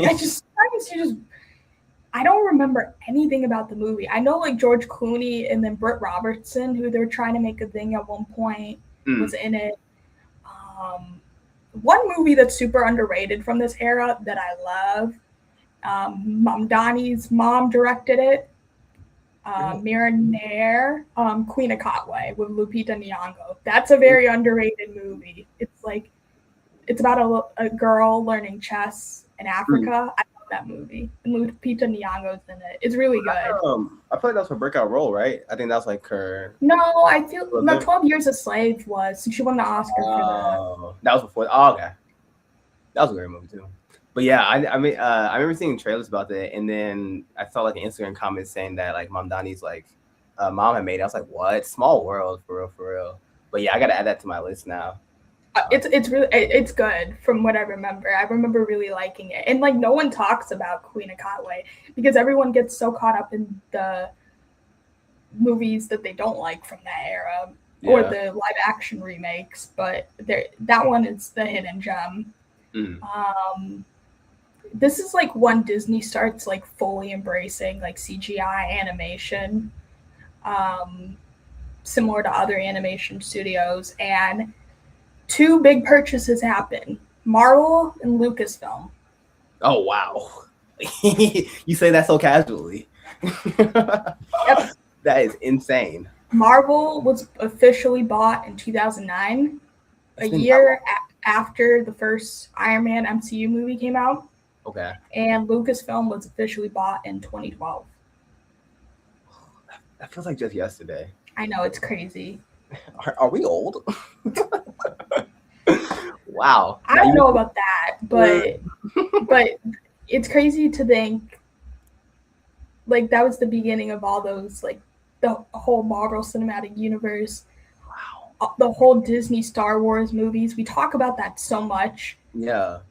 Especially in like the YouTube entertainment space, it gets discussed like nonstop and picked apart so much. It's crazy to think there was like a period where it was like it isn't what it was now. So it's there's a lot that happens during this era. What's your favorite animated movie from this era? It's crazy. I think I was in like 7th grade when Frozen came out, and I always remember like, okay, this is another not a Pixar movie, another animated movie. But then I didn't realize how big it was going to get, which is kind of crazy to think looking back now. But of this era, I think Big Hero 6 might take the cake for me. That was okay. I think that might be my favorite of this one. And Princess and the Frog. That was also a really good one as well. So somewhere between those two. I don't like Princess and the Frog as much, but one of my favorite underrated Disney songs is from that movie, which is Neo's song during the end credits. Where he gets taken to where he gets like taken by the souls? No, like during the end credits, Neo has a song called, I think it's like The Best Thing. No, it's called I Never Knew I Needed. Was he the Firefly? No, he's not the Firefly. Oh. It's literally just they play it during the end credits. He's not any of the characters. But it's that's the problem. It's everyone stops the movie before the end credits, so they don't listen to the end credits. But that song is awesome. And Neo just goes off. Yeah. Since Neo was pretty dominant in the 2000s and 2010s music-wise. But that's one of those songs that people don't talk about as much that he did. But my personal favorite has to be Frozen. That was such a game changer. Yeah. It really was a game changer. The same way you hear people who talk about like seeing like Lion King in theaters and were like, that was a game changer. Yeah. Like, Frozen was a game changer at the time. And I remember leaving theaters like, whoa. Yeah. Like you can make this? Whoa. Like, yeah. And yeah, I mean, I do love Zootopia as well. That's also up there for like favorite animated movies that Disney has done, period. Classic. There's a reason both got sequels since they're both solid. Yeah. Live action wise, that's more complicated of what my answer would be.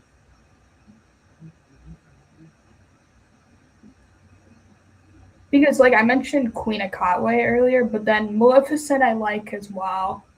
And I know people really loved Tron Legacy. But then I feel like the Hannah Montana movie was a moment. It's like when that came out in theaters and you heard The Climb for the first time, like it's hard to think of a time where that song didn't exist because it gets overplayed so much now. Yeah. So I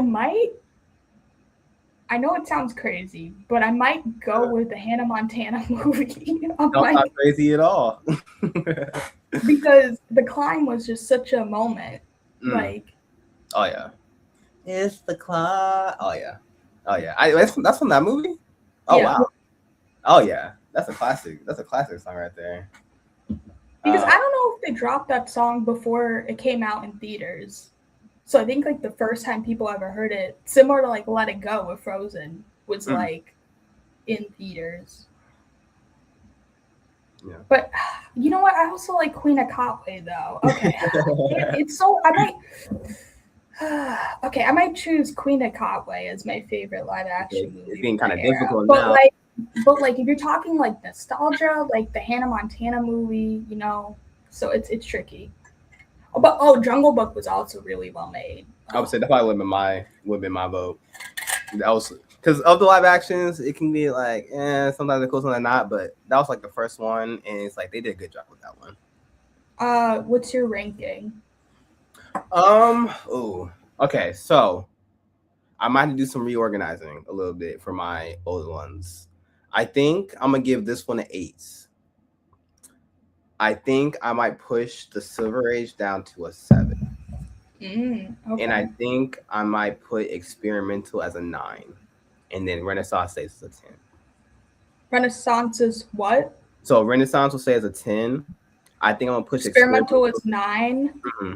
This one's an Silver, 8. Okay, this is an 8, and then Silver is a 7. Mm-hmm. Okay, that's fair. We're good. Okay. What about yourself? So then, my rating is a 10 because Frozen and Zootopia are two of my favorite Disney movies ever. It again, Marvel is like just huge. Like just Marvel taking off the way it did. That's such a significant part of like my entertainment taste. So it's just like that's such a W. Like them buying Marvel is just crazy. I don't think you can underestimate how big that was at the box office from 2008 to 2017 when this era happened, or 2009 to 2017. Like, think some of the highest grossing movies of all time, animated and live action wise. So it's unbeatable. Literally, you every year you look forward to like, okay, what's gonna be this post credit scene? What's gonna happen? You know what I mean? That Marvel era at that time. And the thing too, the first 3 phases. Yeah, it was insane. For the Infinity Saga, for sure. Mm-hmm. So. No, I don't think you can really ever top that for Marvel, but yeah, you really can't, because you kind of had to be there too. Like we can talk about it, but like if you didn't like live through, like the kids now, like kids these days, man. No, but kids now. No, but Gen Alpha and Beta. Yeah, they don't really know. Like to be a kid, 12, 13, 14, and to see like Iron Man 2s, Captain America's, Iron Man 1s coming out, the first Avengers, like Doctor Strange, Infinity War, even, like it's kind of crazy. Yeah, if you're like a kid coming up with all that and there's like 20, 30 movies you have to catch up on, plus TV shows, it's overwhelming. So I think that's why they have a harder time appealing to the younger generations than they used to. Yeah. That's so true. It's hard to just like start. You can't just like watch everything, but yet you kind of miss out on stuff if you don't watch everything. It's very hard. Like, that's why they're struggling right now. Did you I haven't seen the second Zootopia. Have you seen it? I have. I don't like it as much as the first. I'm in the minority since it made a ton of money at the box office. That kind of goes into this next era, but so we can get into it. But in regards to my thoughts on Zootopia 2, I just feel like they have all these generic, like safe formulaic sequels to popular movies now, whether it be Zootopia or Moana 2 or Frozen 2. Frozen 2 I actually like, but like Moana 2 I didn't even bother seeing. But like Zootopia 2 I saw, and I was just like, and I know a lot of people like it, and I know it made a ton of money, and all these movies have made a ton of money. They all made $1 billion. Yeah. These sequels that I just mentioned, it's crazy. But I just don't think it's as good as that first movie is. Yeah. And I don't think it's a good movie. I know that's a hot take since I know some people who really liked it and were coming hard at me for not liking it, but it just no. Wasn't it? But yeah. So the current era does not really have a name yet because it's still technically ongoing. But I've seen some people can vote in the comments for what they think of these names I'm about to mention. So some people have proposed like calling it like the new era, the new slump, the modern era, similar to like the wartime era. Some people are saying we should call it the pandemic era. That's funny.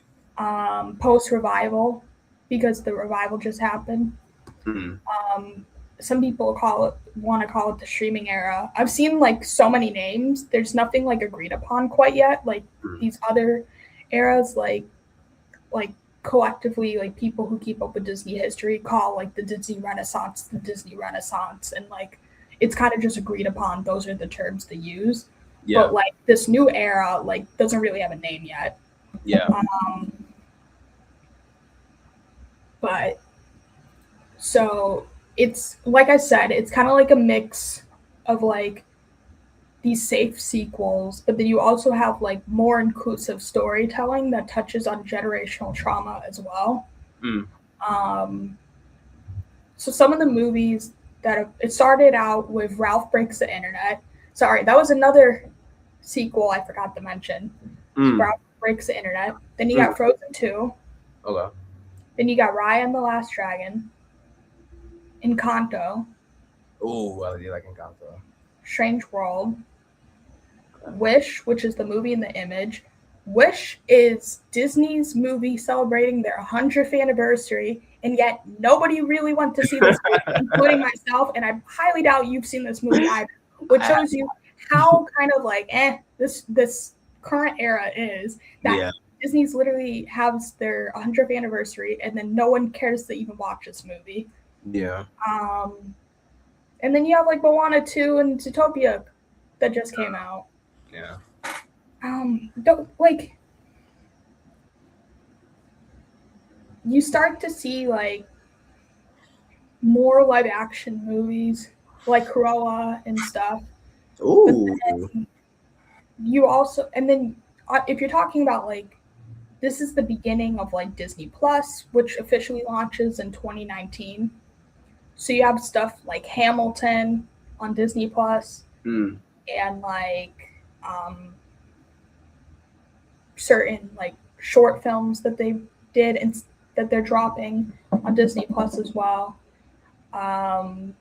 Yeah, and then you got a couple like live action movies like Freakier Friday and Tron Ares, but like overall, like I don't know.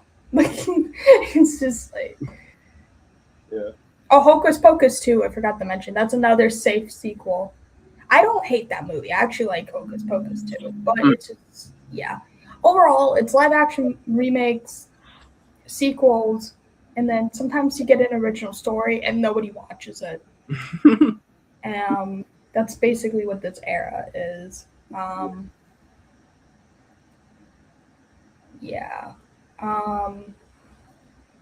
Disney notably buys 21st Century Fox's assets in 2019. And there's a lot of leadership changes making this a very messy era. Yeah, I mean, without going into the full saga, basically Bob Iger is supposed to resign in 2020.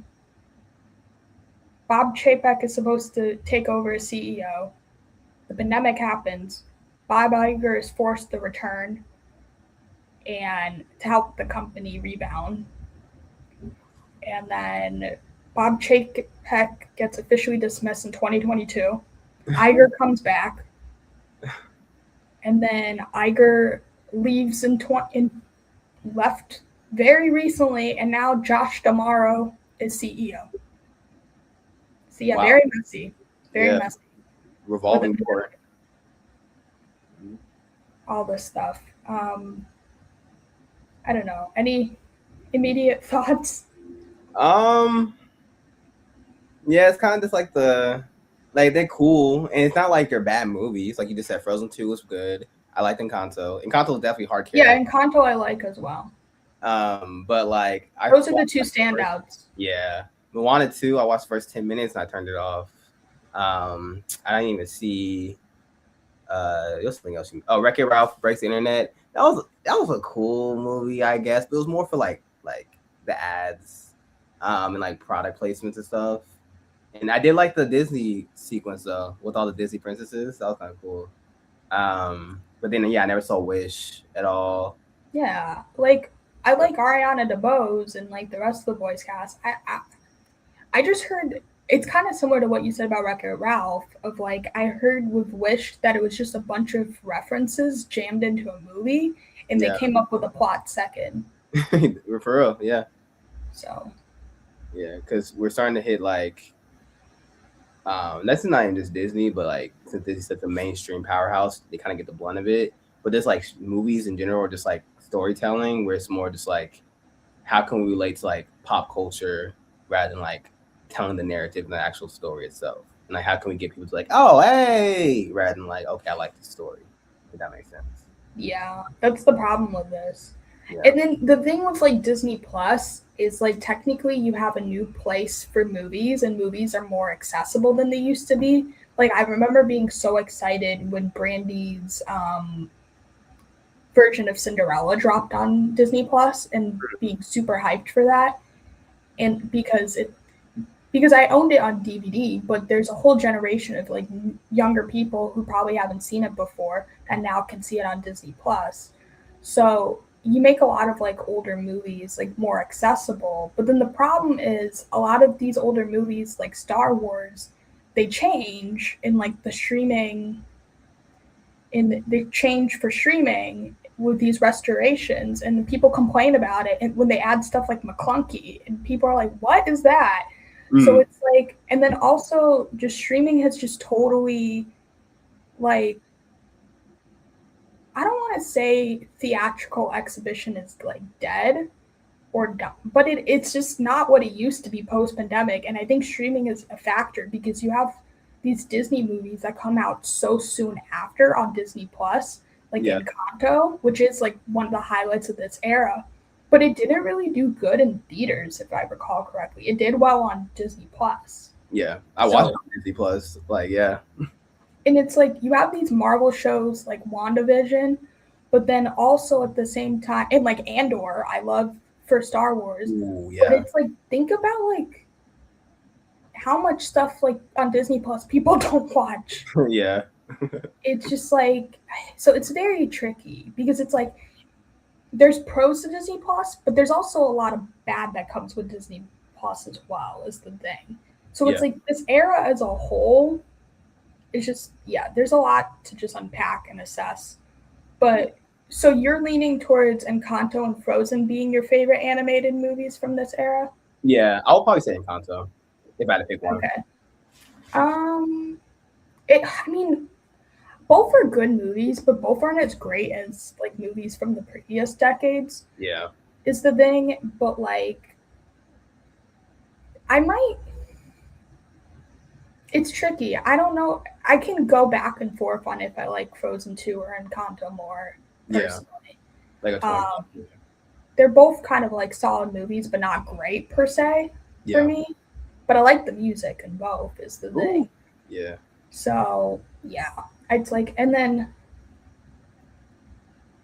I guess the best thing to come, I will say I really like Tron Ares more than most people did, and I I was just thought about to that ask you about movie that. was awesome. Hmm.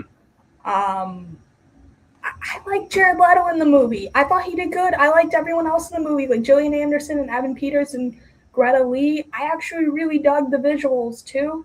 It was Yeah. awesome in IMAX. So for me, like live action wise, Tron Ares is one of the highlights, but then also Hamilton dropping on Disney Plus Mm. is a huge highlight. I might have to choose Hamilton Yeah. because so many people who didn't see it on Broadway get to see the original cast now. That might be my favorite thing, Yeah. live action to come from this era. Um, what about you? Um.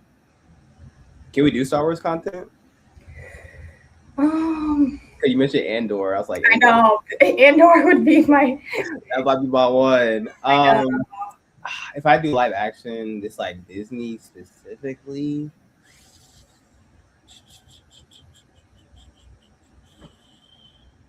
I don't know. I really don't know. Do you ever have a list on you of like? Well, I think you said you like Cruella earlier. Oh, that came out? Okay, yeah, Cruella. That works. That was because I wasn't expecting to like I just wasn't expecting to watch like ever. And I just watched it on some random day and ended up being like, whoa, this is like, hold on. Why is this like a really good movie? So I'll put Cruella as like one of mine. See, this is part of why it's like I don't know if we should do Star Wars, since it's like if you do Star Wars, you gotta do MCU. Is the thing. If we didn't really do that. In game. Nah, we can't do that. Yeah. Yeah, we do strictly Disney. But yeah. I kind of like the name though of modern era a little bit. But then the problem is once the next era comes, then it's no longer going to be modern. So that's why I know it's kind of controversial, but it's like similar to like the wartime era. Like it's very clear World War II happened. I kind of think pandemic era, like it's just the best explanation. Yeah. Or post revival, since it's after the revival, because there's going to be a point where this era is no longer new or modern. Is the thing. And once the next one comes, so that's why I'm leaning more towards those two personally. But you're leaning towards modern. I can either see modern or streaming, but I could see yours too. Because once like 2030 hits my that too and it's over, and it's like, well, it's not really modern no more. So but even like streaming, it's like streaming era only works if like streaming is no longer a thing in the next era. That's true too. Yeah. I don't know. I know it's so hard. Crash era. Nah, never that. So I'm guessing you're not gonna rate this well. 6 was coming to mind, but then I was also thinking 7, 6, 7. But I'll give it a 6. Okay, I also gave it a 6. I'm like, yeah, it's decent, not great. Encanto and Frozen carry hard. They do, for sure. Okay. So the in-plane era. I'm trying to figure out. I'm gonna go back trying to calculate what's the worst era and the best era in both of our eyes. So feel free to rant about just everything we've talked about so far, real quick, while I do that. Just now that we're done going through all the eras, while I quickly tally all the ratings. Well, first things first. Again, I want to thank you for having me on here. This is really, really fun. Going back down memory lane, I forgot about a bunch of these movies. You made me feel old a little bit too when you mentioned. I think it was like the first couple eras, and you're like, this when VHS first started. I was like, oh, not VHS. Had to look at the player and everything. Had all like the old. Yeah, I remember the VHSs as well. So good. That's like Snow White and like all those. Rhapsody in Blues was probably one of my favorites. So Fantasia is just kind of going through these eras. I just love that one. And then Flight of the Butterfly. It was like a nature one where she was like flying and she like restored the flowers and like a whole, commentary on like our relationship with nature and like how it can be restored. And it was such a great. I think Fantasia is just probably one of the best things is ever put out of like that older time. And then coming back to like kind of more recent stuff too. I just feel like Disney kind of needs to get back into like, get back into their bag in layman's terms, I guess. Because like these sequels are, like we said, we know they're gonna make their money because it's Disney and so like that too. But a lasting impact is not what it's having. And I think that's gonna be maybe not a problem now because they see they're making billions, but in the like 5-10 years or so, they'd be like, maybe we should have put a little more effort into like our story. You know what I'm saying? A little bit more time. Yeah.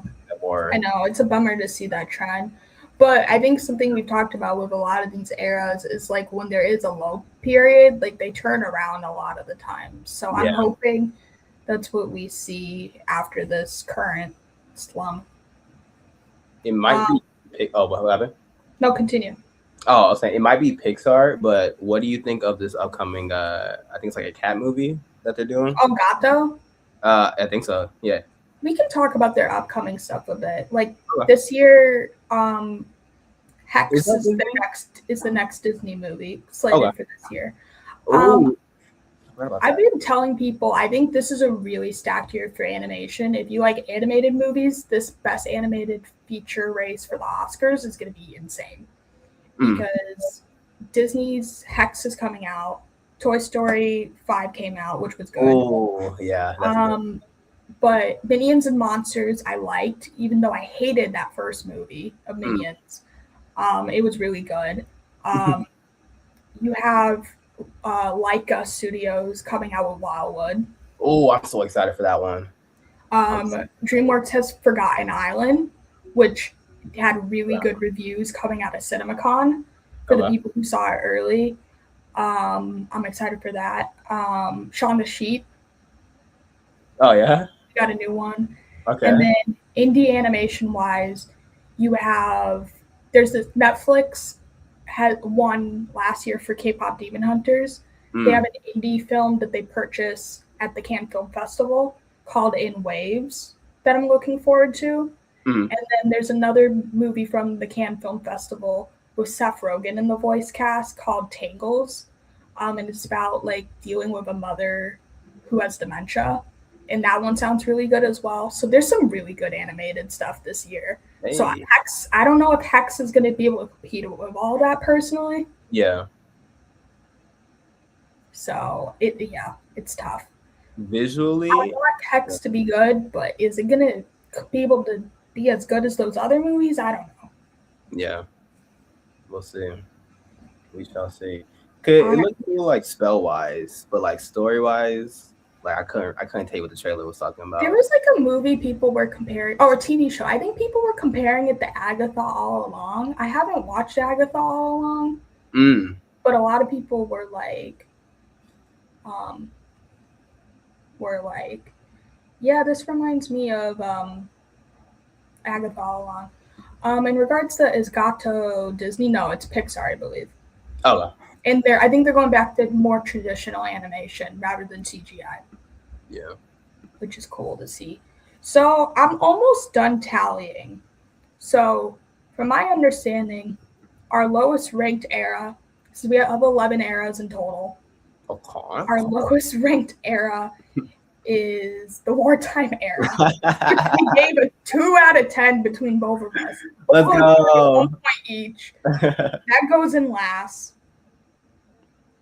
Yeah, that's the worst. And then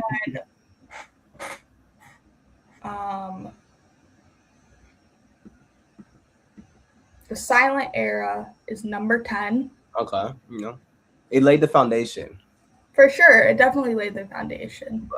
But it's like, have any of us seen anything from it? not one thing. not one. But so 9th place amongst 11 eras would be the Bronze era. I mean the Bronze Age. Okay. That'd be number 9. Then we got the Dark Age, which is the 8 out of 10 in the ranking. 7. There's a tie for 7. Oh. So we have to decide which. Yeah, we have to decide what should be 7th and what should be 6th. Okay. So 7th and 6th. Oh, 6, 7. Sorry. 6, 7. So we got. Which of these do you think is better? Do you think the pre-Golden Age is better from 1928 to 1934? Okay. Or do you think the current era, which is 2018 to the present, is better? I might say current era, because I'll probably watch more movies from the current era than the. Although that's a good point. Yeah, it is more iconic. The other one is more iconic though, but I wouldn't like go back and watch like a original Donald Duck show or something. Frozen 2. I would put the pre-Golden Age over the current because I feel like those characters like Mickey, Minnie, Goofy, Pluto are so important. We can let chat be tiebreaker. So I'll say chat can break it down decide for what should be 6, what should be 7. 6, 7. I'm done. I promise. No more 6, 7. My bad.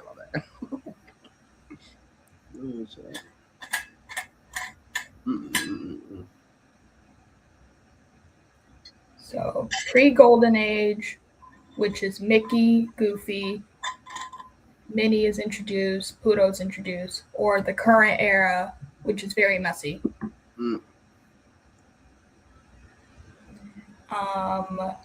Yeah. It still blows my mind. This is okay, current era. Oh, I think somebody said current era. That's you. No, what? You know what? Since no one is saying anything, you do make a good point of like we're more likely to return to those movies. You know what? We can do pre-Golden Age is a 7 out of 11 on the ranking, and then current era will be a 6, which is like around halfway. I feel like 5 down is real. Yeah, it's like in the middle. It's not the worst. It's not the best. The current era. Yeah. So then, this is where we get to the top 5 eras. Oh. Drum roll.